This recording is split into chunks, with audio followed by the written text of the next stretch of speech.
queríamos algo cerquita, pero que tuviera todo lo que buscábamos, como por ejemplo actividades para los niños, un camping familiar, que tuviera actividades como el embarcadero, fútbol, la pista de pádel, lo de los caballos para la niña pequeña que tenemos, la piscina con toboganes. Hemos estado en 2 o 3 campings alrededor de España y de lo más completo. Las instalaciones son súper limpias, el personal súper amable, los restaurantes están súper puliditos, la carta genial, tiene variedad.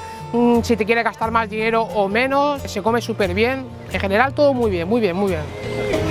Para nosotros, para mi familia y para mí, lo más importante ha sido es que después de buscar en muchísimos campings, lo más importante es poder traer a nuestra mascota. Pocos campings son los que admiten mascotas y en este camping es uno de ellos, que sí, tienes que irte a unos bungalows que son súper guays, que están atrás del todo, pero tienen de todo, no tienen nada que envidiar a los que tienes por delante.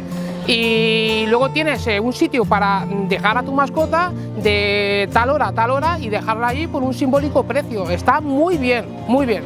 Yo he venido con mis mejores amigos, hemos cogido las vacaciones juntos para estar juntos y disfrutar en familia. Es que, digo, no sé, lo bueno que estar en...